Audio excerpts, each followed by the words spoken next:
जब तक हमारी समझ में शब्द नहीं आएगा तो हम कथा को क्या समझेंगे।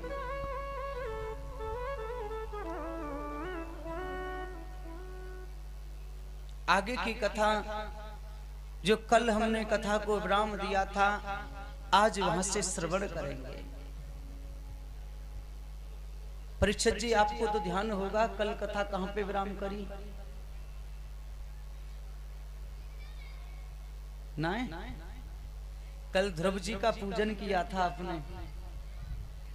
ध्रुव जी नारद जी द्वारा गुरु मंत्र लेकर के हमारे मथुरा में ध्रुव टीला पर आए और मधुवन में आसन लगाया और जप करने लगे। ओम नमो भगवते वासुदेवाय। ओम नमो भगवते वासुदेवाय। ओम नमो भगवते वासुदेवाय का जाप चल रहा है और बड़े भाव से इस मंत्र का जाप हो रहा है। यदि कपादेन स पार्थिवार्भ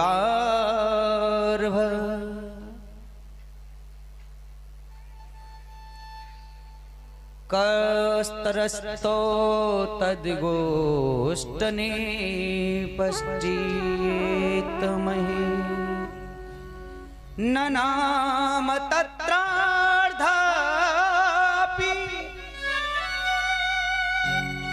भेद्रधिष्ठिता तरीव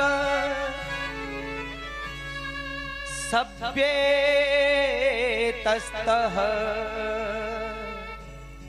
सभ्येतस्य पदे पदे। आज ध्रुव जी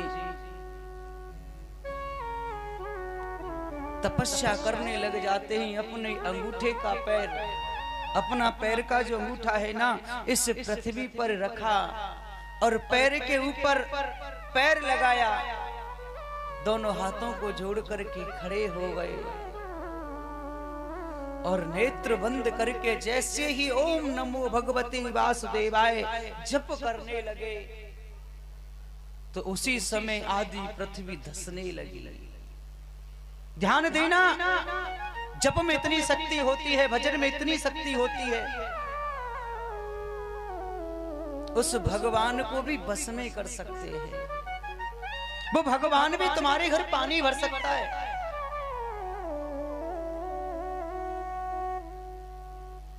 भगवान कहता है मैं तो भक्तों का दास हूं। ये भक्त भगवान के दास नहीं होते, भगवान ही भक्तों के दास बन जाते हैं।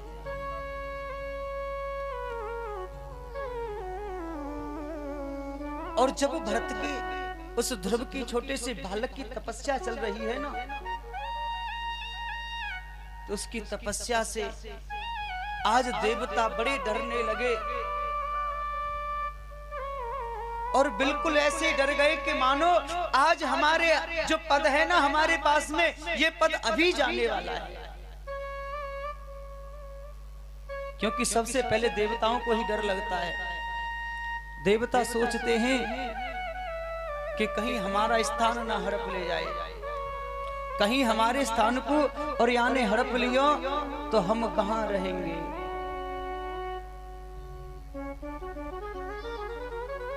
सवा महीने तक ध्रुव ने जब तपस्या की थी तो केवल फलों का ही भक्षण किया। सवा महीने तक केवल फलों का ही भक्षण किया। सवा महीने बाद फल भी त्याग करके वृक्ष की पत्तियों का ही सेवन किया। फिर अगले सवा महीने पत्तियों को भी छोड़ दिया, केवल जल का पान किया। और फिर सवा महीने जल भी छोड़ करके वृक्ष की छाल को चाटते हैं।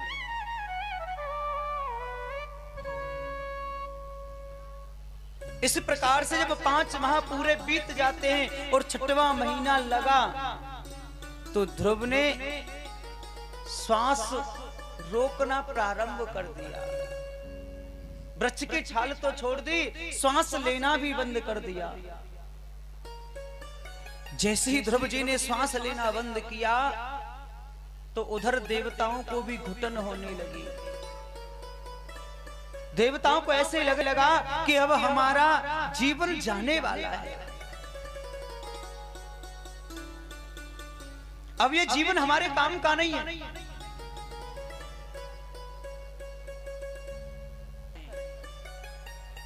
कहने लगे बालक तप कर रहा है तो वासुदेव भगवान से हमें प्रार्थना करनी चाहिए, वो जल्दी जाएं तो हमारी जो श्वसन क्रिया है ये भी शीघ्र आने जाने लगे।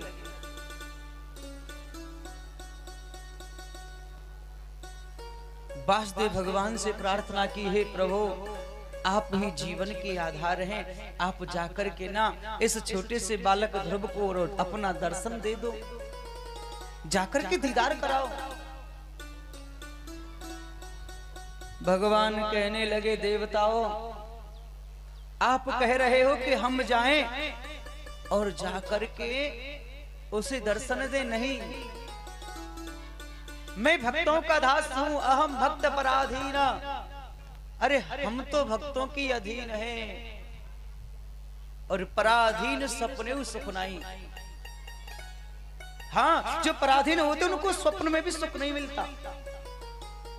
तभी तो कहते हैं अपना काम स्वयं करना चाहिए, दूसरों के ऊपर छोड़ने से कोई फायदा नहीं होता। दूसरों के भरोसे रहोगे तो कुछ हो नहीं सकता। अरे आप सामर्थ्यवान हैं तो अपना कार्य खुद करें, समर्थ को नहीं दोष घुसाएं।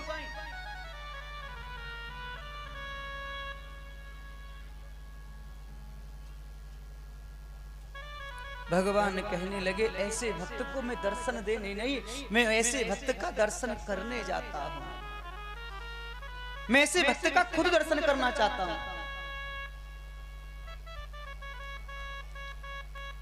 आज भगवान अपना वाहन लिया और गरुड़ पर सवार होकर और आज मधुवन की तरफ चले। और जैसे ही मधुवन में पहुंचे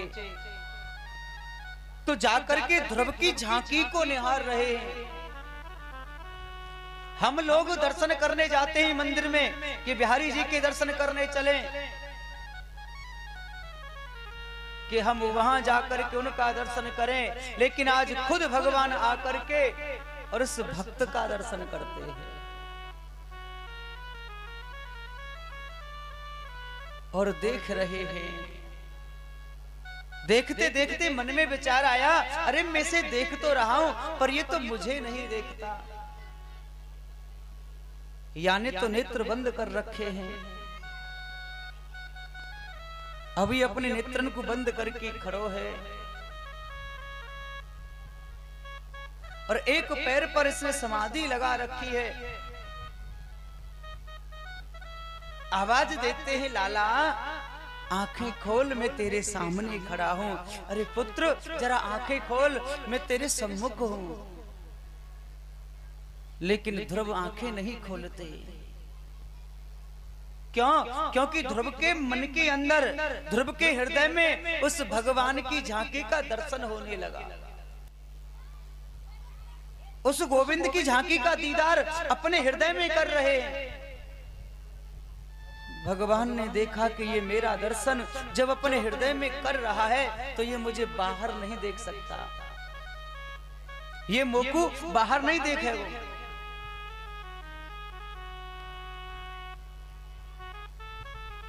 तो मेरे प्रभु हृदय में जो दीदार करा रहे थे ना, आज उस हृदय से निकलकर बाहर आ गए।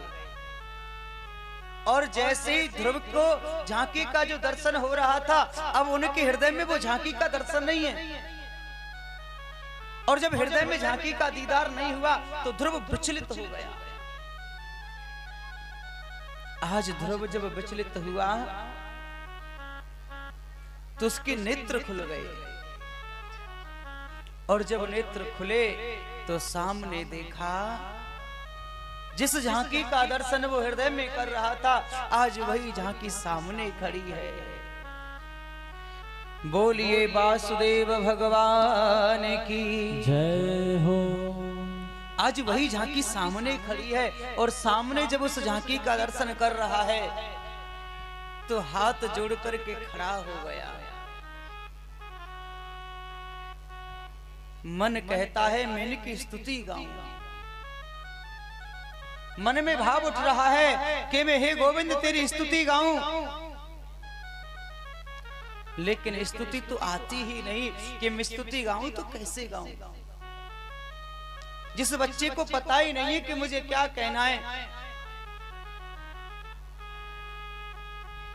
तो वो क्या कहे, सोच में पड़ गया कि मैं क्या करूं। जब ऐसा सोच रहा है तो भगवान ने अपना शंख लिया और अपना शंख आज ध्रुव के कपोल से लगाया।